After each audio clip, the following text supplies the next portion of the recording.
함께 은혜를 나눌 말씀 보겠습니다. 사도행전 4장 29절로 35절 말씀입니다.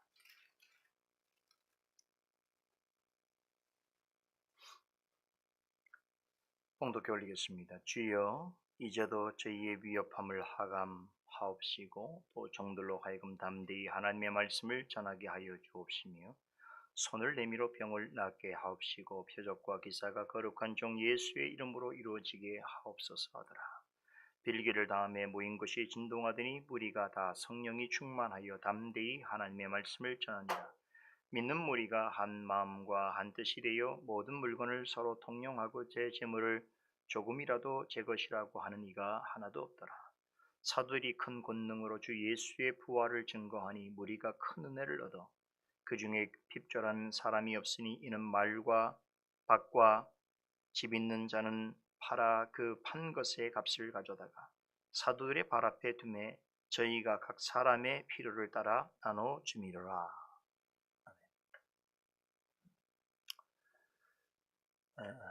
지난주에 살펴본 대로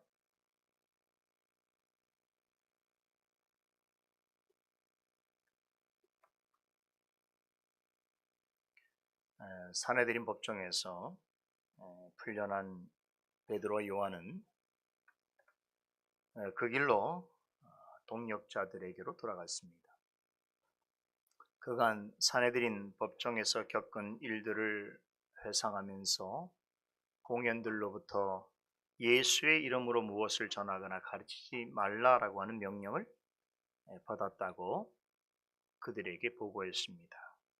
초대교 입장에서는 큰 위기가 찾아온 것이지요.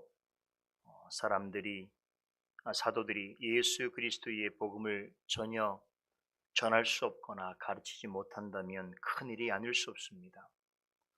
오순절 성령 강림과 더불어 성령의 충만함을 입은 사도들의 말씀 전파 사역으로 세워진 교회에 구원받은 성도들이 날마다 더해가는 상황에서 복음을 전하지도 못하고 들을 수도 없다면 급속도로 약화될 수밖에 없는 것입니다.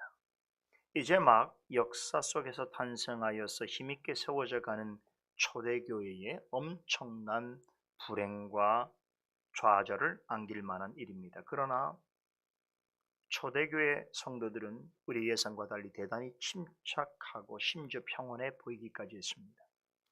베드로와 요한이 유대 지도자들로부터 예수의 이름으로 설교하거나 가르치거나 무엇이든 하지 말라라고 하는 위협을 받았다라고 하는 말을 전해 들었을 때에 저들은 전혀 동요되지 않았습니다. 오히려 두 사도가 전한 말은 그들을 기도로 이끌어 주었습니다. 제자들과 성도들의 입장에서 생각해 본다면 이 공회원들의 요구는 대단히 비상식적이고 모욕적인 일이지요. 그리스도를 구주로 믿는 자들에게 예수 그리스도의 이름으로 아무 일도 하지 말라는 것은 그리스도인들에게 있어서는 종교적 사형 선고와 다를 바가 없습니다. 여러분, 사도들이 무슨 잘못을 한 것이 있습니까? 복음을 전함으로 패역한 세대 속에서 절망과 분노에 사로잡혀 살아가고 있는 사람들에게 희망과 용기의 메시지를 전했습니다. 날 때부터 안진병이었던 거린을 완전하게 고쳐주었습니다. 성령의 충만함을 입은 베드로와 요한이 행한 것은 오직 착한 일뿐입니다. 그러한 일을 빌미로 돈을 요구하거나 사람들로부터 주목받으려 하거나 인기와 명예를 얻고자 하지 않았습니다. 그렇다고 자신들을 무단으로 잡아가두고 불의한 재판을 행한 사내들인 공회와 유대 지도자들을 향해서 공개적으로 비난하거나 그들과 같은 방식으로 싸우려 하지 않았습니다. 사도들과 성도들이 원한 것은 단 한 가지입니다. 예수의 이름으로 전하고 가르치고 살아가는 일입니다. 그것이 그들이 원하는 것입니다. 저는 이 말씀을 준비하면서 곰곰이 생각해 보면서 참 이 사도들과 성도들이 처해 있는 상황이 지금 여러분과 제가 처해 있는 상황과 참 유사하다 이런 생각을 하게 되었습니다. 코로나 사태로 우리 사회에서 교회와 성도들은 세상의 동네북이 되었습니다. 무슨 일만 생겼다 하면 기독교와 교회를 두들겨 팹니다. 아시다시피 이번 주에 오미크론 변이 바이러스가 발생한 것을 알게 됐는데 그 최초 감염자가 목사 부부라는 사실이 알려지고 또 인천의 한 교회에서 다수의 확진자가 나왔다는 소식이 전해지자 온 매체와 언론들 그리고 거기에 반응하는 많은 사람들이 교회와 목회자, 성도 할 것 없이 비판하고 조롱하고 있습니다. 이런 상황을 저는 2년 전에 있었던 신천지 교회 사태를 다시 떠올리게 합니다. 그때의 상황과 비슷하다라는 생각을 하게 되지요. 사내들인 공회원들이 두 사도와 초대교회 성도들에게 더는 예수의 이름으로 가르치거나 무엇을 하지 말라고 협박한 것처럼 오늘날 기독교와 교회는 사회로부터 또 불신자들로부터 무시무시한 조롱과 비난을 받고 있습니다. 코로나와 오미크론 사태를 빌미로 해서 많은 언론과 불신자들과 무신론자들과 타 종교인들은 마치 대동단결한 것처럼 교회와 성도들을 싸잡아 비난하고 있습니다. 이런 중에서도 우리 교회를 비롯해서 말씀에 서 있는 교회와 또 진실한 성도들이 원하는 것은 단 한 가지뿐이지요. 우리가 무엇을 세상을 향해서 원합니까? 예배를 잘 드리고 말씀을 전하고 듣는 것, 그게 우리가 원하는 거 아닙니까? 그런데 교회로서 행할 수 있는 가장 기본적인 일까지도 조롱과 위협의 대상이 되고 있습니다. 그렇다면 이런 상황에서 우리 그리스도인들이 가장 먼저 해야 할 일이 무엇일까요? 기독교와 교회를 비난하는 자들에 대해서 우리도 눈에는 눈, 이에는 이로 싸워야 할까요? 그들의 자잘못을 하나하나 따지면서 우리도 비난하고 공격해야 할까요? 신앙의 자유와 집회의 자유를 보장해달라고 가도행진이라도 해야 할까요? 세상에 권세 있는 자들의 힘을 빌어서 문제를 해결하려고 애를 써야 할까요? 아니면 이도저도 싫고 귀찮으니 외진 곳으로 가서 우리끼리 신앙생활을 해야 할까요? 이것은 주님의 교회의 모습이 아닙니다. 하나님께서 기뻐하시는 일은 더더욱 아닙니다. 지금 살펴보고 있는 사도행전에 소개된 초대교회 지도자들과 성도들은 우리에게 굉장히 중요하고 실제적인 교훈을 전해주고 있습니다. 교회와 성도들이 세상으로부터 혹은 믿지 않는 자들로부터 억울한 일을 당하고 근거 없는 비난을 받을 때에 가장 먼저 생각하고 먼저 행해야 할 일이 무엇인가? 그것은 한마음으로 하나님을 의지하는 기도에 동참하는 것입니다. 왜 기도해야 하는가? 세상과 불신자들이 교회와 성도들을 어떻게 이해하고 어찌 대하더라도 우리가 원하는 일을 계속할 수 있는 유일한 길은 우리 자신에게 있는 것이 아니라 그렇게 할 수 있도록 도우시고 능력 주시는 하나님께 있기 때문입니다. 자신의 힘으로 감당할 수 있다고 생각하는 사람은 잘 무릎 꿇지 않습니다. 기도하지 않습니다. 자신이 할 수 없다는 것을 진실로 깨달아서 아는 사람만이 기도합니다. 사도행전 4장에서 소개하는 사도들과 성도들은 핍박하고 협박하는 세상 권력에 대해서 맞서 싸우는 가장 좋은 방법으로 기도를 택했습니다. 어찌 보면 미약해 보이지만 실은 가장 성도다운 모습입니다. 하나님의 도우심과 능력을 구하는 것 외에 이와 같은 상황을 극복할 방법이 없다는 것을 그들은 알고 있었습니다. 여러분, 사실이 그렇지 않습니까? 사도들은 가진 것도 없고 배움도 모자른 사람들입니다. 대부분의 성도들은 이제 막 예수를 믿기 시작한 초신자들입니다. 이런 사람들이 당대 최고의 권력기관인 사내들인과 그 배후에 있는 로마 세력과 그들의 정신적인 지주 역할을 하는 그리스 로마 사상과 또한 많은 세속 철학자들과 사상가들과 그들에 의해서 만들어진 반기독교적인 사상과 문화와 종교 정책을 어떻게 정면으로 맞서 싸워 이길 수 있었겠습니까? 배양할 수 있었을까요? 여러분, 이제 막 시작된 기독교회 안에는 세상에 유명한 사람도 없었고 돈과 권력을 가진 이도 없었습니다. 이러한 이들이 예수의 이름으로 무엇을 전하지도 가르치도 말라는 사내들의 명령에 대항해서 계속해서 자신들이 원하는 일을 할 수 있는 방법은 단 하나뿐입니다. 다 같이 한 마음으로 하나님의 도우심과 능력을 구하는 것밖에 없습니다. 절체절명의 순간에 하나님께 엎드리는 것은 어찌 보면 매우 약해 보이고 굉장히 수동적으로 보여질 수 있겠습니다만 신앙적인 관점에서 본다면 문제 해결을 하는 가장 강하고 효과적인 방법입니다. 우리는 그것을 택해야 합니다. 여러분, 히스기야 왕 아시죠? 그가 병들어 죽게 되었을 때에 무엇을 했습니까? 자신을 포기해버렸어요. 그게 필요합니다. 진심으로 하나님께 나아가서 통곡하고 간구하였지요. 그리고는 하나님께서 주시는 말씀의 길을 그렸습니다. 그의 진실한 모습을 보신 하나님께서는 그에게 내가 네 기도를 들었고 너희의 눈물을 보았노라 라고 말씀을 전하시면서 그의 기도에 응답해 주셨습니다. 이것은 단지 기도했더니 건강해졌더라 혹은 중병이 걸렸어도 기도하면 병이 나을 것이라는 식의 말을 전하는 것이 아닙니다. 성도가 어찌할 수 없는 상황에 처하게 될 때에 할 수 있는 가장 큰 일은, 가장 효과적인 방법은 하나님의 도우심과 능력을 구하면서 그분 앞에 엎드리는 것입니다.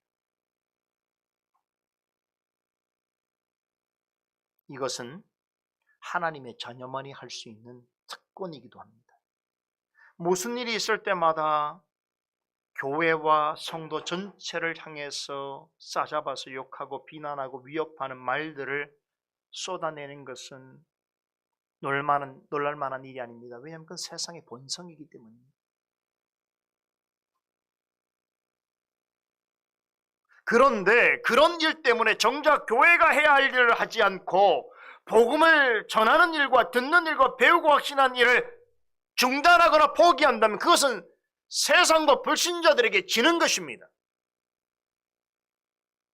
세상이 뭐라 해도 불신자들이 어떤 비난을 한다고 하더라도 주님으로부터 부르심을 받은 성도들은 더욱 힘써 교회에 속하여 신앙의 본질됨과 자태를 드러내는 일에 힘써야 합니다. 그러나 이 일은 우리 자신의 힘으로는 감당할 수 없고 더군다나 지속적으로 행할 수 없기에 우리는 늘 하나님의 도우심과 능력을 구해야 하는 것입니다. 오늘 본문은 교회적으로나 신앙적으로 엄청난 위협 속에서 큰 위기에 처해 있는 초대교회 성도들이 무엇을 어떻게 기도했는지를 잘 전해주고 있습니다. 이 기도는 그들이 처한 상황과는 다소 차이가 있을 수 있습니다만 우리 역시 대단히 심각하고 위중한 현실 속에 처해 있지 않습니까? 이러한 한국교회와 또 그와 같은 형편에서 성경적인 교회와 믿음으로 말씀으로 개혁된 신앙을 추구하는 성도들에게 아주 중요한 도전과 교훈을 전해주고 있습니다. 이들이 드린 기도 내용을 한번 보세요. 첫째, 하나님께서 사내들인 공회와 유대 지도자들이 그렇게 광포하고 불의한 위협을 주목하여 주시기를 기도했습니다. 예수의 이름으로 말하지도 말고 전하지도 말며 아무것도 하지 말라라고 하는 공회의 명령은 빈말이 아닙니다. 이 말을 지키지 않았다가는 어떤 불이익을 받게 될지 모르는 상황입니다. 잡힐 수도 있고 감옥에 갇힐 수도 있습니다. 심지어 죽음을 당할 수도 있습니다. 그런데 초대교회 성도들은 어떻게 행동합니까? 자신의 삶과 목숨이 심히 위태로워질 수 있는 상황에서도 어떤 원망과 불평과 두려움과 혼란 없이 한마음으로 하나님께 기도합니다. 더욱 놀라운 것은 자신들을 괴롭게 하는 자들로부터 자신들을 구해달라거나 그들을 물리쳐달라고 하나님께 간구하고 있지 않습니다. 하나님께서 우리를 위해서 어떻게 하셔야 한다라고 요구하거나 불의하고 억울한 현실을 개탄하고 분노해하는 기도를 드리지 않습니다. 하나님께서 그저 자신들의 형편을 주목하여 주시기를 간구할 뿐입니다. 신실하고 공의로우신 하나님께서 모든 상황을 아시고 판단하시며 그 일의 시작과 끝을 하나님 아시는 하나님께서 도우시고 함께 하셔야만 이 문제가 해결될 수 있다는 걸 알기 때문입니다.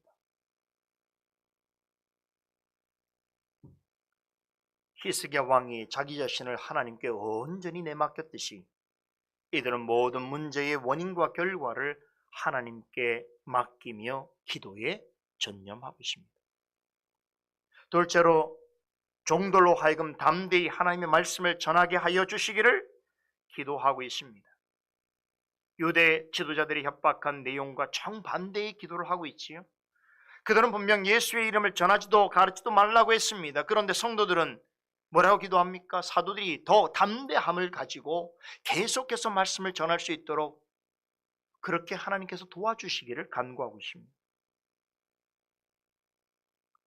얼마나 놀라운 기도입니까? 얼마나 담대한 기도입니까? 하나님의 말씀을 전하고 가르치는 일이 자신들에게 어떤 불이익이 또 어려움을 줄 수 있다는 것을 이 정도면 어느 정도 파악하고 있음에도 자신들에게 말씀이 계속해서 전달될 수 있기를 간구하고 있습니다. 이것은 무엇을 뜻합니까? 여러분, 초대교회 성도들이 진정으로 두려워하는 것은 말씀을 전하지 못하게끔 하는 대적자들이 아니라는 뜻입니다. 그들의 위협으로 인해서 말씀을 더는 듣지 못하는 일이야말로 가장 큰 두려움인 것입니다. 로마서 1장 16절에 이르기를 이 복음은 모든 믿는 자들에게 구원을 주시는 하나님의 능력이 됨이라고 합니다. 그런데 만일에 복음이 전해지지 않는다면, 무엇보다도 바르게 선포되는 복음을 듣지 못한다고 한다면 말씀을 통해서 구원을 이루시는 하나님의 능력을 맛볼 수 없게 되겠지요. 믿음은 들음에서 나며 들으면 그리스도의 말씀으로 말미암다고 하셨는데 말씀을 들어야 내 안에 있는 믿음이 반응을 하지 않겠습니까? 요즘 우리는 주일 오후에 하이델베르 요리문답 해설 통해서 말씀이 어떻게 우리의 구원을 효력 있게 하는지에 대해서 배우고 있습니다. 말씀은 성령께서 우리의 믿음을 일으키시고 더 굳세게 하시는 가장 효과적인 은혜의 방편입니다. 따라서 성도는 복음을 바르게 해명하는 강설에 귀를 기울여야 하는 것입니다.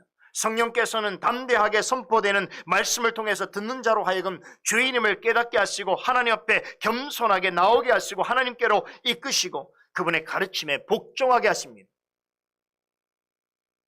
뿐만 아니지요, 말씀을 먹이심으로 영혼이 장성한 믿음의 분량까지 자라나게 하시고 거룩과 경건을 쫓는 삶으로 이끄시고 말씀을 통해서 심령을 강건하게 하시고 어떤 시험과 시련에 맞서 싸우게 하시며 마침내 승리하게 하십니다.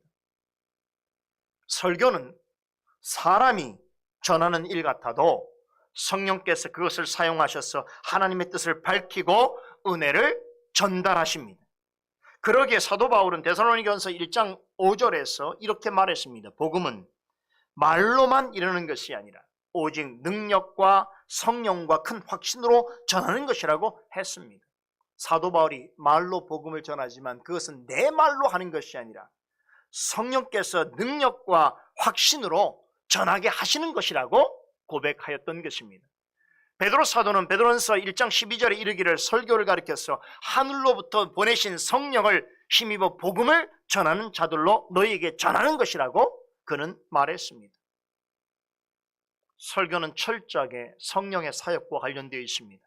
바른 설교는 성령에 사로잡힌 설교자에 의해서 성령의 능력과 큰 확신을 전하는 것입니다. 이것이 성령 충만한 설교입니다. 본문에 나오는 성도들은 앞서 몇 차례 성령의 충만함을 입은 사도들이 전하는 말씀을 전해 들었습니다. 오순절날에 성령의 말하게 하심을 따라서 설교할 때도 그랬고, 베드로와 요한이 산헤드린 공회 앞에서 성령 충만한 상태에서 설교했다는 것도 그들은 잘 알고 있습니다. 그런데 누가가 성령의 충만함을 입은 설교나 성령 충만한 상태에서 말씀을 전할 때마다 반복적으로 사용하는 단어가 있습니다. 뭔지 아세요? 담대하게라고 하는 표현이에요. 성령의 충만함을 입었다는 것을 어떻게 우리가 확증할 수 있는가? 담대하게 선포했다는 것이지요. 본문 29절에서 성도들이 종들로 하여금 담대히 하나님의 말씀을 전하게 해달라고 하는 이 두 번째 간구는 달리 말하면 성령 충만을 위한 간구입니다. 말씀의 종들이 성령의 충만하여서 성령께서 행하시는 큰 능력과 확신으로 진리의 말씀을 우리에게 선포할 수 있도록 도와주십시오. 기도하는 것입니다.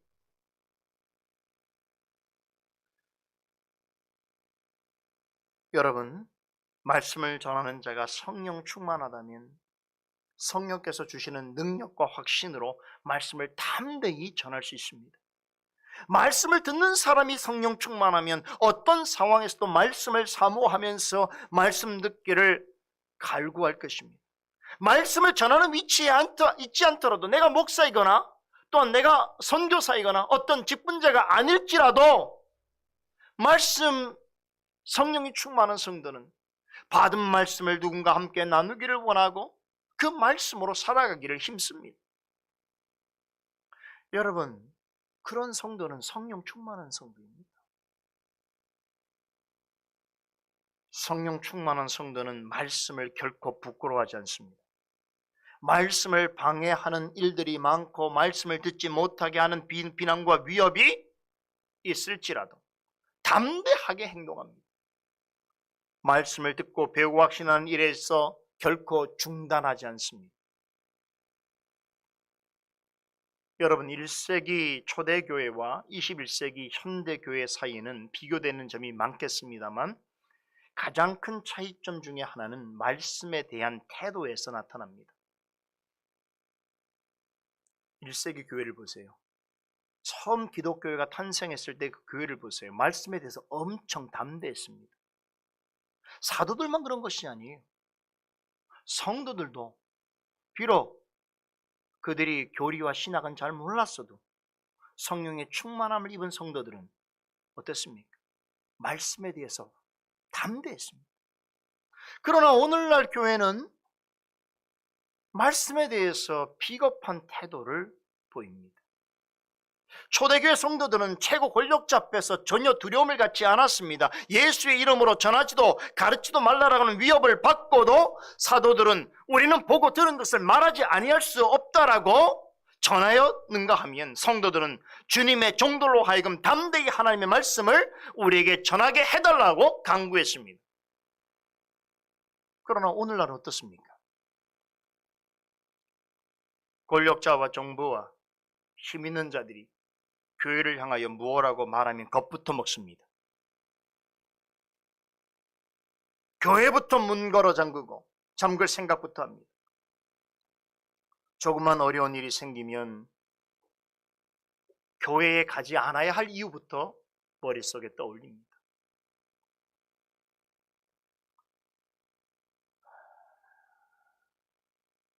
이 전염병 사태로 인해서 참으로 교회들이 어려워지고 있습니다. 성도들이 이제는 목회자의 교훈에 귀를 잘 기울이지 않는다고 합니다. 왜냐? 정부나 다른 정보에서 주는 것들을 훨씬 더 신뢰하고 그 말에 더 귀를 기울이기 때문에 그냥 일상생활 속에서는 할 수 있는 일을 다 하고 싶은 일을 다 하면서 교회를 가는 데 있어서는 예배를 드리는 데 있어서는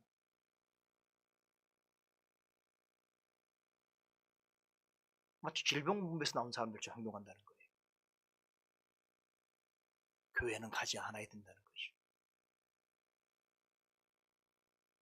비겁한 것이죠.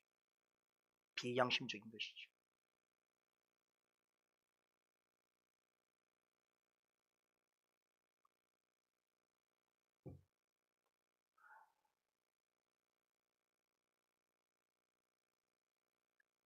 여러분들 생각해 보십시오. 이렇게 초대교회 성도들은 담대했고 오늘 21세기 성도들은 참 어떤 면에서는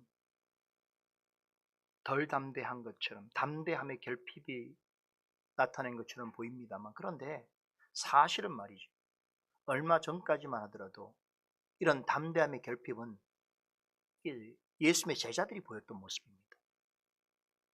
이들이 얼마나 비굴하고 비겁했는가 하면 예수님의 십자가 죽음을 외면한 채 모두가 도망가 버렸습니다.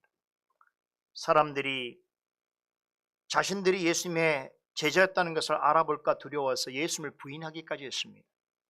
예수님이 부활하셨다는 소식을 들었음에도 유대인들의 핍박이 두려워서 문을 걸어 잠그고 겁에 질려서 숨어 있었습니다.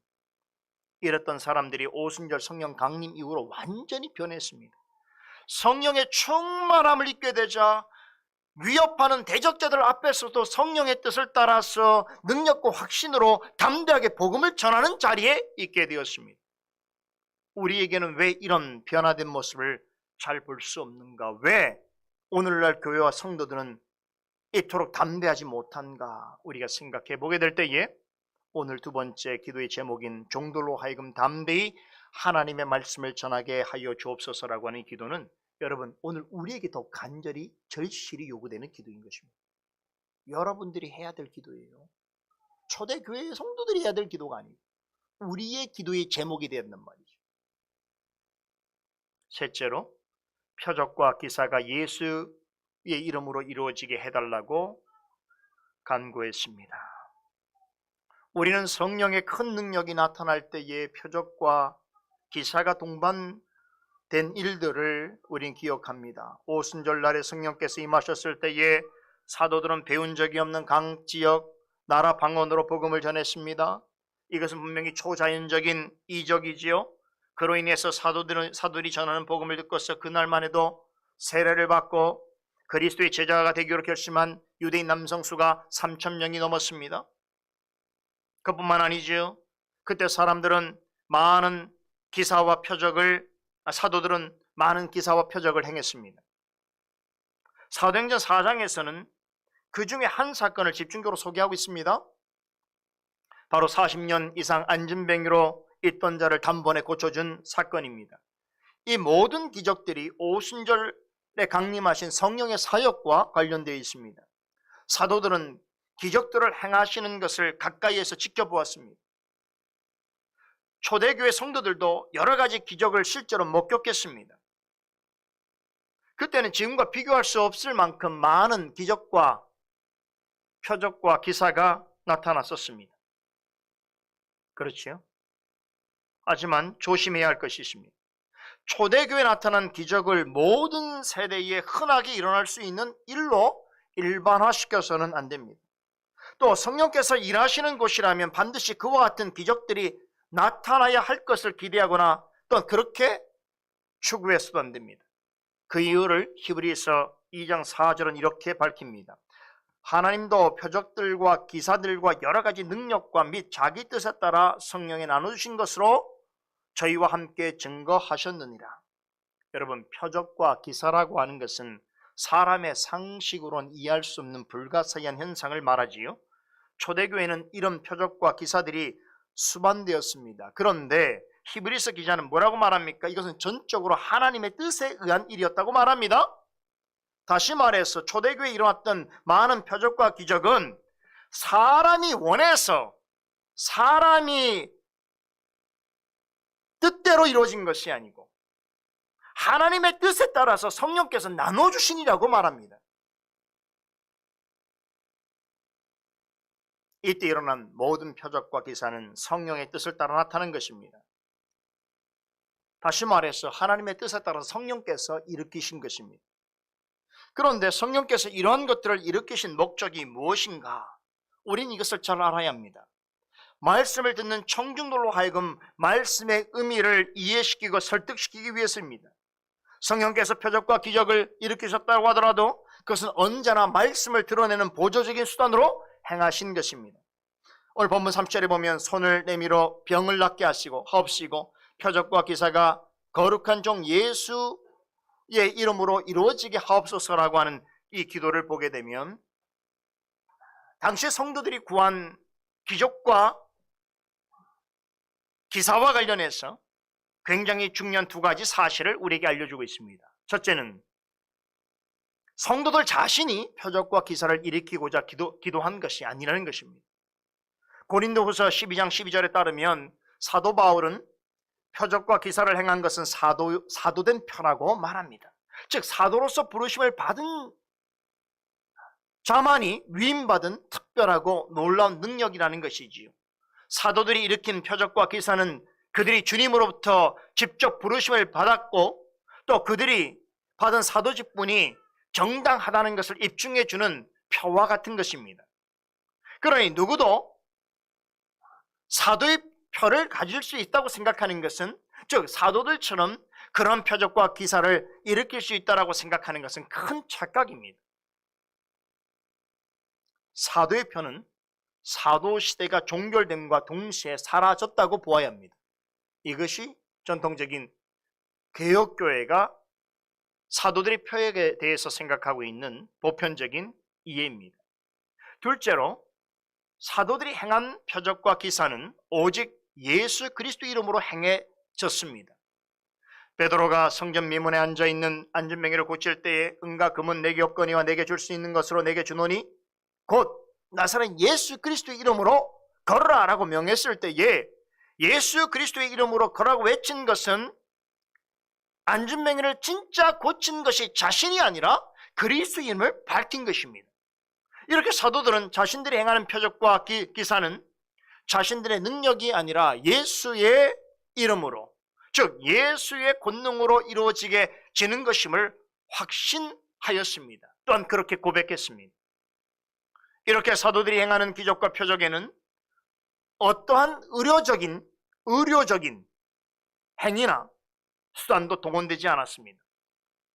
예를 들어서 어떤 이상한 말로 기도하거나 사람의 몸에 손을 대거나 안수하거나 몸 어딘가에 물이나 기름 같은 것을 바르거나 하지 않았습니다. 흔히 사람을 고친다고 생각했을 때 고대에 사용되어지는 의료 방법을 동원하지 않았다는 말이에요. 또 어떤 약이나 약초 같은 것도 일절 사용하지 않았습니다. 오직 그리스도 이름으로 직접적인 명령에 의해서 기적이 일어났습니다. 또한 사도들에 의해서 행해진 기적에는 치유의 과정도 필요치 않았습니다. 말하는 순간 완전하고 영구적으로 나왔습니다. 나사렛 예수 그리스도의 이름으로 걸어가는 순간에 안진뱅이의 발과 발목이 완전히 성한 사람의 상태로 변했다는 것이죠. 그래서 베드로가 그의 손을 잡고 일으키는 순간 그는 곧바로 걷고 뛰었습니다. 이러한 치유 때문에 여러분, 사도들이 일으킨 치유에는 논란의 여지가 없었습니다. 나면서부터 안진뱅이였던 자가 성전에 들어가서 막 걷고 뛰고 즐거워하면서 하나님을 찬미하는 모습을 많은 사람들이 보면서 어떻게 여겼습니까? 하나같이 매우 기이하고 놀라워했다는 것이에요. 왜냐하면 이런 일은 도대체 볼 수 없는 정말 기적 그 자체였기 때문이지. 그런데 이 사람은 고침받은 후에 사내들인 공회까지 따라와서 베드로와 요한이 신문받는 것을 곁에서 지켜보았습니다. 이 사람의 치유 사건은 많은 사람들에게 이미 널리 알려져 있는 유명한 표적이었습니다. 그렇게 치유받은 당사자가 눈앞에 떡하니 서 있는데 어떻게 유대 지도자들이 그 기적을 부인할 수 있었겠습니까? 그래서 그들은 그 이적을 부인할 수 없더라고 고백했던 것입니다. 이렇게 사도들이 일으킨 기적은 현대교회 시대에도 사도들이 행한 것과 같은 표적과 기사가 여전히 발생하고 있다고 주장하는 그런 사람들이 말하고 있는 것과는 근본적으로 다릅니다. 그들이 말하는 표적과 기사는 대부분 변칙이고 속임입니다. 설령 기적과 비슷한 어떤 현상이 일어난다고 해도 아주 일시적이고 부분적입니다. 그래서 그런 현대교회에서 말하고 있는 이와 같은 이적에는 항상 논란이 뒤따라요. 그리고 이 논란에 대해서 말끔하게 해소되는 경우가 거의 없습니다.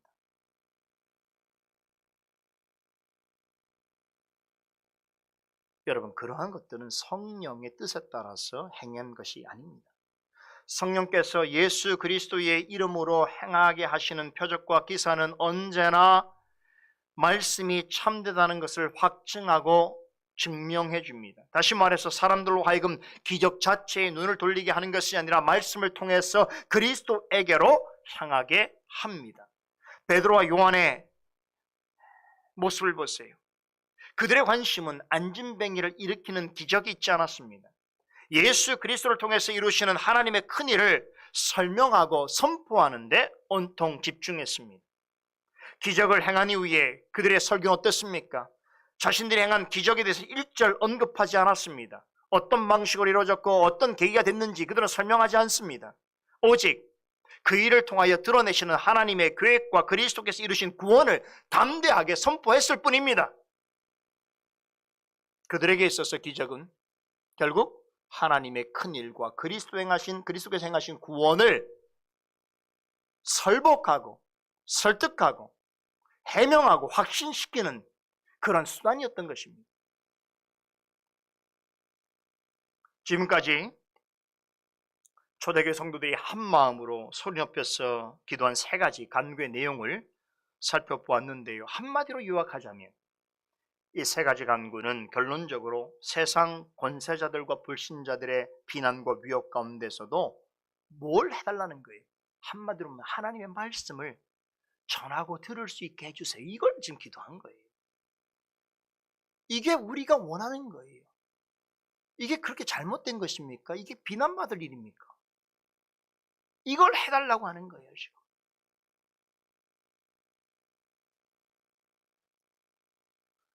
그래서 여러분, 주의 종들이 계속해서 말씀을 담대하게 전한다면 성도된 자들은 자연히 그 말씀을 들을 수 있게 되는 것이겠지요. 그렇죠? 여러분, 이런 기도가 드디어 합심 기도가 맞춰졌습니다. 그런데 여러분, 기도했으면 어떻게 될까요? 하나님께서 그 기도를 어떻게 하셨을까요? 성도들이 드리는 이 기도에 대해 하나님께서 어떻게 반응하셨을까요? 매우 기쁘게 받으셨습니다. 그것을 어떻게 알 수 있을까요? 하나님께서 그들의 기도를 매우 기쁘게 받으셨다라고 하는 표적을 나타내 보이셨습니다. 그들이 기도를 마치자 모인 곳이 진동하더니 그곳에 모인 사람들이 성령이 충만하게 되었다라고 전합니다. 이 상황은 사도행전 2장 초두에서 오순절 날에 성령께서 강하고 급하게 강림하실 때의 모습과 매우 유사하지요. 그때도 급하고 강한 바람과 큰 소리가 일어났었고 예루살렘 다락방에 모여있는 각 사람들에게 성령께서 충만하게 임하셨습니다. 그때처럼 지금도 성도들이 합심 기도를 마치게 되자 이와 비슷한 일이 일어났습니다. 그렇죠. 거기에 모여있는 많은 사람들이 성령의 충만함을 입었습니다. 여러분, 이 사실은 이들이 드린 기도를 하나님께서 기뻐 받으셨다라고 하는 의미입니다. 여기에서 땅이 진동했다라고 하는 말은 구약 시대에 있어서 하나님의 현현, 즉 하나님 거룩하신 하나님께서 자신의 영광을 충만히 드러내실 때에 어떤 자들에게 임재하실 때에 나타났던 확실한 징조입니다. 모세가 부르심을 받을 때도 땅이 진동했고요. 십계명을 받을 때도 땅이 진동했습니다. 다시 말해서 하나님께서 너희와 함께 한다라고 하는 것을 보여주는 외적인 표지입니다. 성도들이 한 마음으로 기도하자 이러한 하나님께서 함께 하신다는 것이 땅의 진동함을 통하여서 그들에게 알려졌습니다. 또 거기 모여있는 사람들이 기도할 때에 모든 사람들이 성령의 충만함을 받았습니다. 성도들이 하나님의 뜻에 따라서 기뻐 받으시는 기도를 마치자 하나님께서 그들 가운데 성령으로 말미암아 충만하게 임하셨습니다. 그때에 여러분, 오순절 날에 일어났던 그 놀라운 일들이 그대로 재현되었습니다.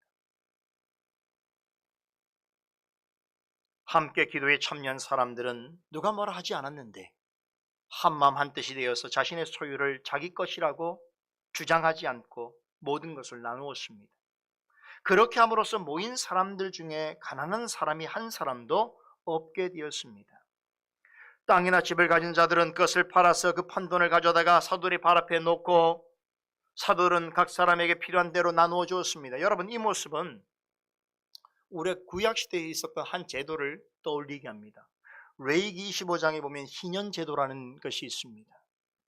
안식년을 7번 지낸 후에 그 다음 해가 되는 해, 즉 50년째가 되는 해에 이것을 이제 이 해가 되면 이스라엘 백성들 중에서 가난하고 헐벗은 그런 사람은 사라지게 됩니다. 그러니까 처음 하나님께서 이스라엘 백성들을 불렀던 그 상황으로 리셋되어지는 것이죠. 이때에는요, 남에게 빼앗겼던 땅도 되돌려 받게 되어지고, 남한테 빌렸던 돈과 이자도 더는 갚을 필요가 없게 되어지고, 또 어찌할 수 없게 되어서 종살이했던 사람도 풀려나서 자유를 얻게 됩니다.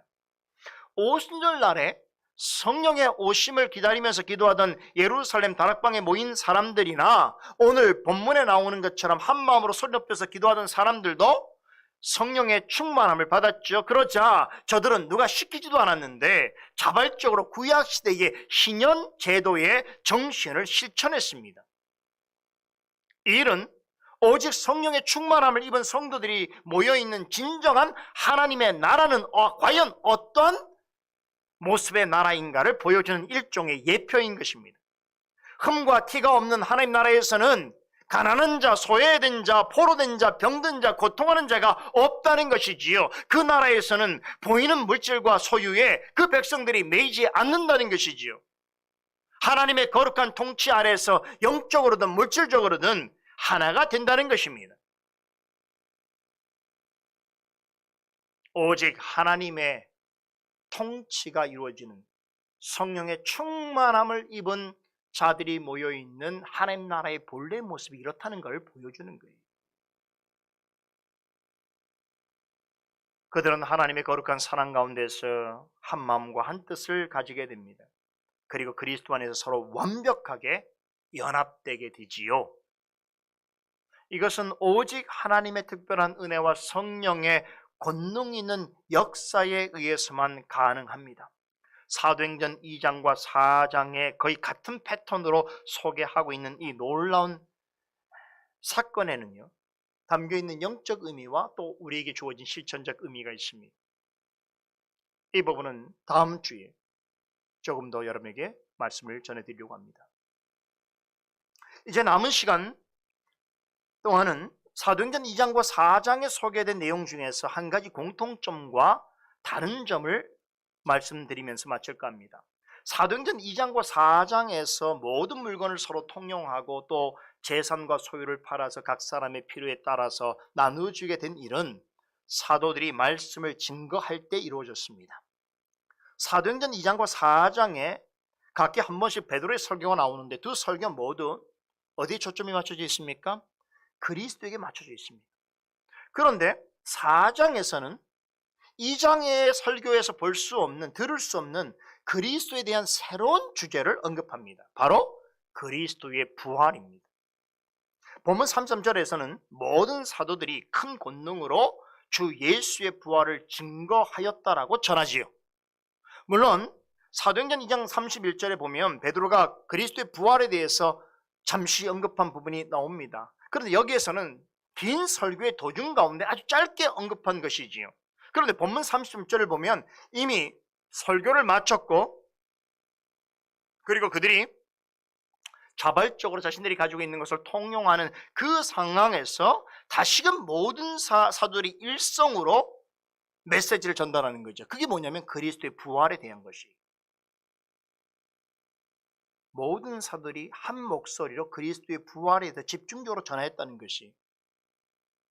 베드로와 요한은 사내들인 공회원들 앞에서 우리는 보고 들은 것을 말하지 아니할 수 없다라고 그렇게 다짐했었지요.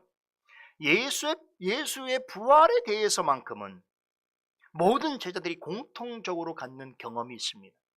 그들 모두가 예수님의 부활을 직접 보고 들었습니다. 사도들은 합심 기도를 마친 성도들에게 한 목소리로 그리스도의 부활에 대해서 강조했습니다. 부활은 모든 제자가 공통적으로 경험한 일일 뿐만 아니라 기독교가 다른 종교와 가장 확연하게 구별되어지는 부인할 수 없는 진리입니다. 예수님께서는 문자 그대로 장사될 때 무덤에 누우셨던 모습대로 부활하셔서 그들 앞에 나타나셨습니다. 부활의 몸은 영광스럽게 변화된 몸이지만 본질적으로 전과 완전히 다르지 않는 몸이기도 하고 예수의 실제 몸이기도 했습니다. 주님은 부활을 의심하는 제자들에게 직접 자신이 찔린 목과 창으로 찔린 손과 옆구리를 만져보게 하셨지요.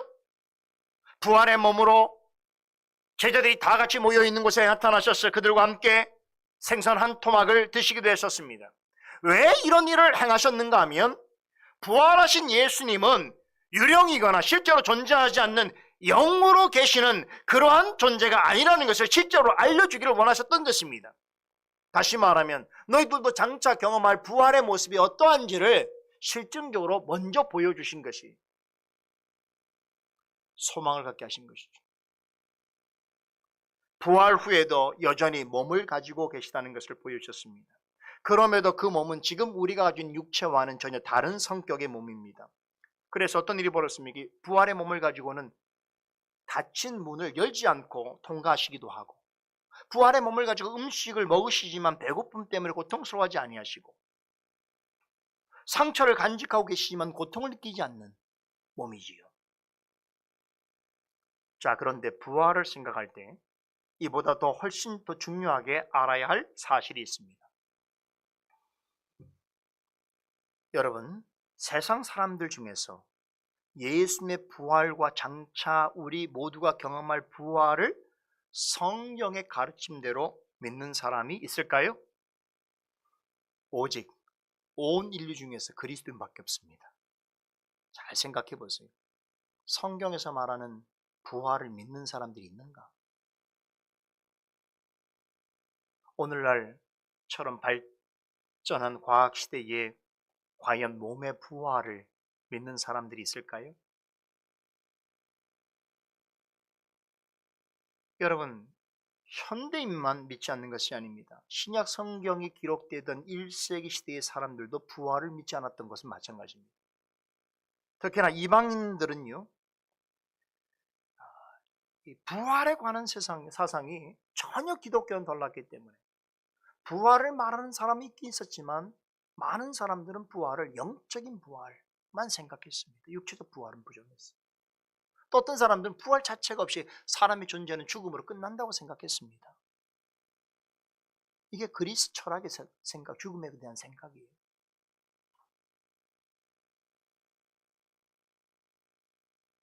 그래서 이런 영향을 받은 이방인들이 복음을 듣고 이제 교회 안에 들어와서 그리스도인이 됐는데, 다른 건 웬만하게 받아들이겠는데 그리스도의 부활에 관해서만큼은 이해하기 너무 어려웠던 것이,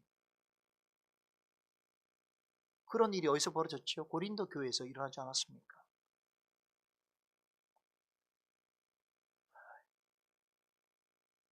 이방인 그리스도인들 중에 그리스도의 부활에 대해서만큼은 받아들이거나 이해할 수 없는 사람들이 있어서 사도 바울이, 여러분 신약 성경 중에서 가장 긴 장 중에 하나가 고린도전서 15장이에요. 15장 전체 내용 한 장 자체를 할애해서 뭘 얘기합니까? 부활에 대해서 설명하는 것이. 이건 역으로 말하자면 당시에도 1세기 시대의 사람들도 부활을 믿지 않았다는 거예요. 부활에 대해서 이해할 수 없었다는 것이. 교회에 들어온 사람들도 그랬기 때문에 그들에게 그리스도의 부활의 의미를 설명해 줄 필요가 있었던 것이.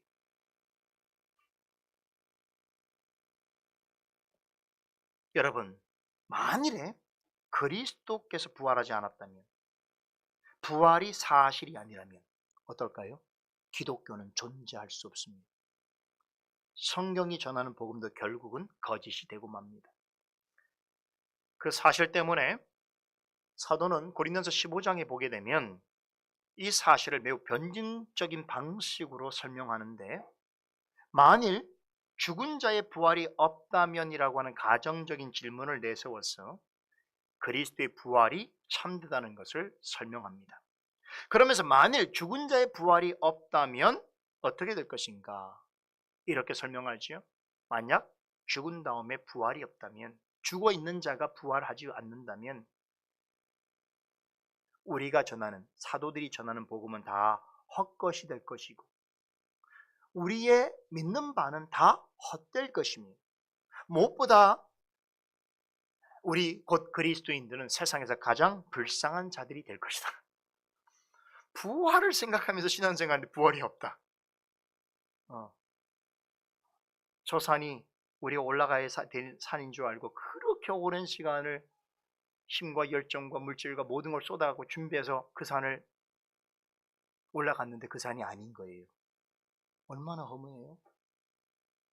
부활이 없다면 전하는 복음도 헛될 것이고 우리의 믿음도 헛것일 것이고 최종적으로 그리스도인만큼 불쌍한 사람들은 없을 것이다 라는 것이 사도 바울의 변증입니다. 동의하십니까? 저는 동의합니다.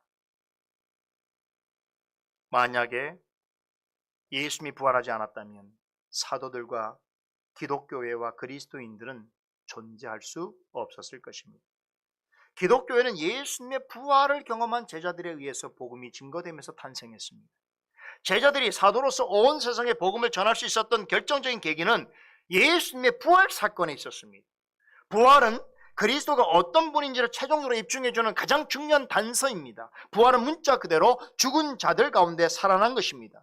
예수님은 공생의 활동 중에 부활에 대해서 여러 차례 예언하셨습니다. 마가복음 8장 31절에는 인자가 많은 고난을 받고 장로들과 대제사장들과 서기관들에게 버림받아 죽음을 당하고 사흘 만에 살아나야 할 것이라고 제자들에게 가르쳤습니다. 이런 말씀을 여러 번 하셨지요.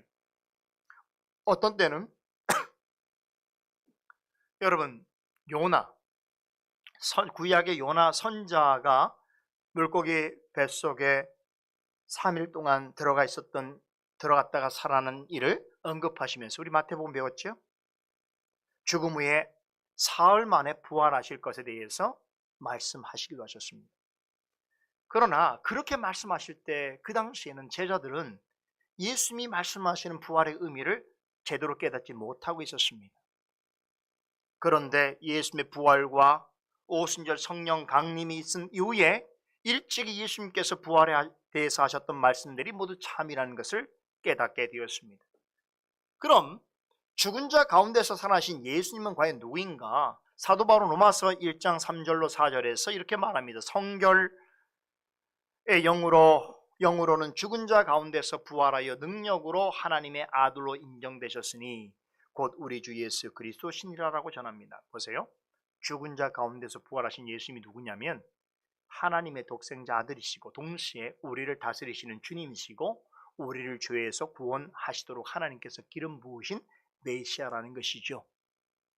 이처럼 부활은 예수님이 어떤 분인지를 단번에 증명해 주는 것입니다. 그래서 사도들은 예수님의 부활을 강조하였고 부활에 대해서 지속적으로 설교했던 것입니다. 즉 말하자면 예수님이 어떤 분인지를 증명하고 입증하는 가장 좋은 사례 중에 한 가지가 바로 부활이었던 것이에요. 오늘 본문 33절에 사도들이 큰 권능으로 주 예수의 부활을 증거하니라고 하는 말이 이 사실을 확인시켜주고 있습니다. 이들은 적대자들의 경고와 위협에도 불구하고 예수님의 부활을 증거했습니다. 예수님의 탄생, 가르침, 기적, 고난, 죽음, 장사 이 중에서 중요하지 않은 것은 없습니다. 그러나 부활만큼만 자신들 모두가 보고 들은 것이며 그리스도가 어떤 분인지를 최종적으로 입증해 주는 것이기에 어떤 비난과 협박을 받는다 하더라도 전하지 않을 수 없었던 것입니다. 사도들이 그리스도의 부활에 대해서 다 함께 강조하지 않을 수 없었던 또 한 가지 중요한 이유가 있습니다. 부활은 그리스도께서 우리의 모든 원수들에게서 우리를 구원하시는 유일한 분이시라는 것을 입증해 주기 때문입니다. 여러분, 우리의 가장 큰 원수는 누구입니까? 사탄 마귀지요. 우리를 죄 가운데 빠뜨렸고 지금도 죄로 이끌고 죄에 넘어지게 하는 모든 일의 배후에는 우리의 가장 큰 원수가 있습니다. 그렇다면 이 세상을 사는 동안 우리가 만날 맨 마지막 원수는 무엇인 줄 아십니까? 인생의 맨 마지막 원수는 죽음입니다. 이 세상의 모든 과학과 의학, 이 모든 것들은 이 지식과 경험을 바탕으로 끊임없이 죽음에 대해서 경계합니다. 오늘날 최첨단 과학과 의학은 사람의 죽음을 늦추기 위해서 혹은 죽음을 이기기 위해서 모든 것을 쏟아붓고 있습니다. 그러나 사람의 노화와 죽음을 어느 정도 더디게 할 수 있을진 몰라도 근본적으로 피할 수는 없습니다. 죽음은 이 순간에도, 지금 이 순간에도 조금씩 점점 더 가까이 우리에게 다가오고 있습니다. 언젠가 죽음이 우리 앞에 당도하게 되는 날, 우리의 손목을 잡아 이끌면서 이제 가자라고 한다면 거부할 수 있는 사람이 없습니다. 인생의 맨 마지막 원수인 죽음을 좋아하는 사람 없지요? 또한 완전히 이길 사람 또한 없습니다. 그러나 꼭 아셔야 할 사실이 있습니다. 사람의 운명은 죽음으로 완전히 끝나지 않는다는 것입니다. 많은 사람은 죽음으로 모든 것이 로그 아웃될 것이라고 생각합니다. 그러나 성경은 한 번 죽는 것은 사람에게 정해진 일이지만 그 이후에는 심판이 있다고 말씀하십니다. 하나님은 모든 행위와 모든 은밀한 일을 선악간에 심판하실 것이라고 말씀합니다. 우리의 인생 끝에 만나는 맨 마지막 원수인 죽음은 우리를 영원한 심판의 자리로 인도할 것입니다. 그런데 문제는 만일 죽음이라고 하는 원수에 패배한다면 영원토록 비참하고 불행한 심판을 받게 될 것입니다. 왜냐하면 이러한 죽음은 죄의 삭시기 때문입니다. 죄의 결과이기 때문입니다. 다시 말해서 죄의 문제를 해결받지 못한 사람은, 그 사람에게 다가오는 죽음은 영원한 형벌로 이끄는 그야말로 멸망의 원수입니다. 그렇다면 우리의 마지막 원수인 죽음을 이길 방법은 무엇인가? 육체적인 죽음은 이길 수 없으나 영원한 죽음을 피할 방법이 있습니다. 피할 뿐 아니라 영원한 생명을 누릴 방법이 있습니다. 그것은 우리의 맨 마지막 죽음을 이기신 예수 그리스도를 믿고 의지하는 것입니다. 예수님은 십자가에 죽음을 당하셨습니다. 그때 죽음이 예수님에 대해서 어떻게 생각했을까요? 내가 이겼노라, 내가 승리했노라, 내가 정복했노라 생각했을 것입니다. 그러나 죽음이 누린 승리의 기쁨은 얼마 가지 못했습니다. 예수님께서 약속하신 대로 3일 만에 다시 부활하셨습니다. 이 부활이 가장 먼저 의미하는 것이 무엇인 줄 아십니까? 우리의 맨 마지막 죽음인 원수를 완벽하게 이기셨다는 것입니다. 로마서 6장에서 바울은 예수님께서 예수님만이 홀로 십자가에 죽으신 것이 아니라고 그런 말합니다. 우리 옛사람도 예수님과 함께 십자가에 못 박혀 죽었습니다. 우리 옛사람이 예수님과 함께 십자가에 못 박혔다는 것은 이제 더는 죄의 종이 아니라는 것을 말해줍니다. 여러분, 죽으면 어떤 관계로부터든 자유로워지는 것이듯이 우리의 옛사람이 십자가에 못 박혀 죽음으로 죄에 노예된 삶으로부터 완전히 벗어나게 된 것입니다. 그와 같이 예수님이 부활하셨을 때도 우리도 함께 살아났습니다. 예수님 안에서 함께 죽고 함께 살아난 자들에게 하나님께서 새 생명을 주셨습니다. 그렇게 하심으로 죽음이 더는 우리를 지배할 수 없게 하셨습니다. 고린도전서 15장, 제가 부활에 관한 설명이라고 그랬죠. 이 말씀의 맨 마지막 결론 부분에 보면 굉장히 생동감 있는 한 가지 질문과 답변으로 마칩니다. 너무 예상치 못한 질문이 나오는데요. 사망아, 너의 이기는 것이 어디 있느냐? 사망아, 너의 쏘는 것이 어디 있느냐? 라고 묻는 말씀이 고린도전서 15장 부활에 관한 설명의 맨 마지막에 결론으로 나오는 질문입니다. 여러분, 이 질문에 대해서 이 의미가 뭔지 생각해 보신 적 있나요? 이 질문은 그리스도 안에서 부활하게 될 성도들이 인생의 맨 마지막 원수인 죽음에 대해서, 지금 살아있는 우리에게 시시각각 다가오고 있는 이 죽음과 사망에 대해서 이렇게 말하라고 지금 주시는 말씀입니다. 죽음아, 너의 승리는 어디 있느냐? 죽음아, 너의 독침이 어디 있느냐라고 물어보라는 것입니다. 이런 의미입니다. 죽음아, 내가 죽는다고 해서 네가 승리할 줄로 아느냐? 너의 쏜 독침에 내가 영원히 괴로워하고 멸망당할 것이라고 생각하더냐? 결코 아니다. 나는 너에게서 승리하였다. 나는 네가 원하는 영원한 심판에 이르지 않게 될 것이다 라고 이렇게 말하는 것이, 예수님의 부활에 함께 동참해서 새 생명을 얻은 성도는 맨 마지막 원수인 죽음에게 여러분, 이렇게 소리칠 수 있고 이렇게 어쩌면 비웃을 수 있는 것입니다. 이런 말을 할 수 있는 근거가 그 다음 말씀에 이어집니다. 사망에 쏘는 것은 죄요 죄의 권능은 율법이라. 우리 주 예수 그리스도로 말미암아 우리에게 이김을 주시는 하나님께 감사하노니라고 말씀합니다. 죽음은 죄로부터 왔습니다. 율법은 우리가 하나님 앞에서 영죽을 죄인이라는 것을 증거해 주시죠. 그러나 죄를 알지도 못하는 이이신 예수님께서 우리를 대신하여서 모든 율법의 요구를 완벽하게 이루어 주셨습니다. 또한 우리의 죄에 대해서 진노하셔야 할 하나님의 공의를 완전히 만족시키셨습니다. 십자가는 이것을 나타내는 확실한 징표입니다. 예수님께서는 우리를 위해 십자가에 죽으셨지만 3일 만에 부활하셨습니다. 부활하심으로 우리에게 완전한 승리를 안겨주셨습니다. 그래서 부활에 대해 전하는 고린전서 15장의 결론은 우리 주 예수 그리스도를 통해서 우리에게 최종적인 승리를 주신 하나님께 뭘 하라는 거예요? 감사하라는 거예요. 감사를 드리라는 것이에요. 이게 부활의 마지막 교훈의 결론입니다. 그리스도의 부활의 가르침 위에서 우리의 신앙을 굳게 세우고 흔들리지 말고 주님의 일을 더욱 힘써 행하라고 하는 명령으로 부활에 관한 교훈이 마무리되어집니다. 말씀을 마치겠습니다. 그리스도의 부활이 없었다면 우리의 신앙은 무용지물이 되었을 것입니다. 우리의 원수인 죽음에 사로잡혀서 영원한 형벌을 받아야 했을 것입니다.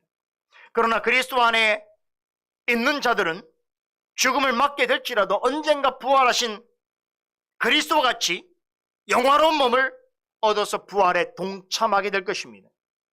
이 사실을 가르쳐 주시기 위해서 부활하신 후에 40일 동안 세상에 계시면서 제자들에게 여러 번 나타나셨습니다. 우리도 예수님처럼 부활을 경험하게 될 때 주님과 함께 영원히 거할 영광의 몸을 입게 될 것입니다. 여러분, 바로 이 사실이 우리에게 어떤 교훈을 주느냐?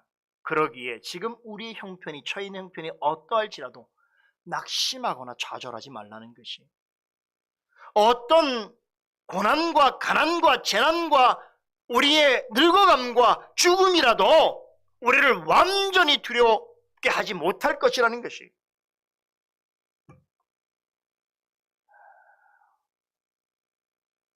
만일에 우리 앞에 당장 우리의 맨 마지막 원수인 죽음이 우리를 찾아와서 우리의 손목을 잡고 이제 가자라고 말하는 그 순간이 우리에게 있을지라도, 그때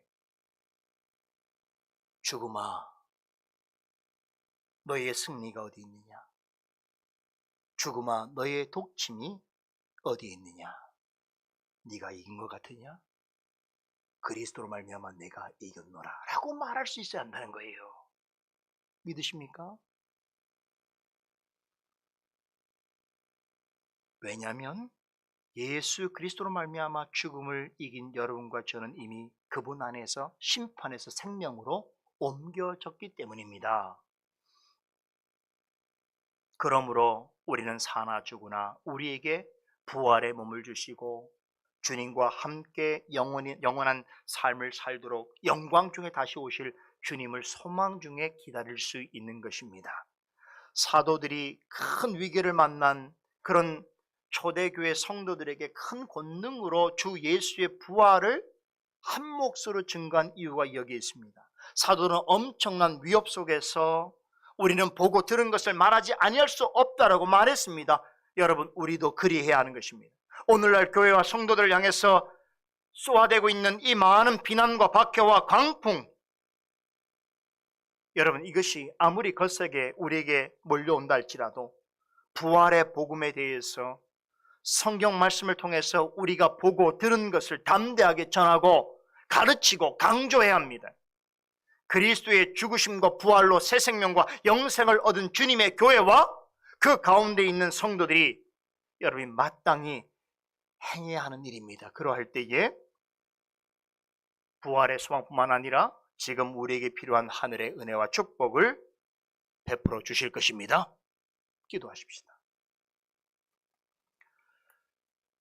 거룩하신 하나님, 계속되어지는 사도행전 말씀을 통해서 2000년 전에 역사 속에 있었던 그 교회 현실이 오늘 우리가 처해 있는 현실과 본질적으로 다르지 아니하고, 또한 그 우리 시대보다 더 열악하고 위협적인 세대 속에서 그리스도와 또한 부활의 복음을 끝까지 믿고 확신하여 전하고 가르친 일에 힘썼던 그 교회의 상황을 저희가 돌아보면서 오늘 우리 시대에 우리가 마땅히 지켜야 될 교회의 본분과 또한 우리의 자리가 무엇인지를 깨달아 알게 하신 것 감사드립니다.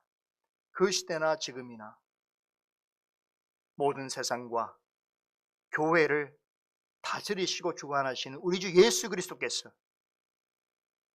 그 모든 일들 속에 역사하시는 줄 믿사오니, 또한 그리스도께서 보내신 성령께서 이 모든 일들 가운데 구원하신 자들을 지키시고 믿음을 더하여 주시고 강건케 하여 주시고 마침내 구원에 이르게 하실 줄 믿사오니, 그러한 삼위 하나님의 약속을 믿고 확신하며 우리에게 주어진 삶을 담대하고 힘있게 살아가는 우리 모두가 되게 하여 주시옵소서. 그러한 신앙의 여정 가운데 있는 성도들과 교회 가운데 한량없는 은혜와 위로와 복을 허락하여 주시옵소서. 예수 그리스도 이름으로 기도드리옵나이다. 아멘.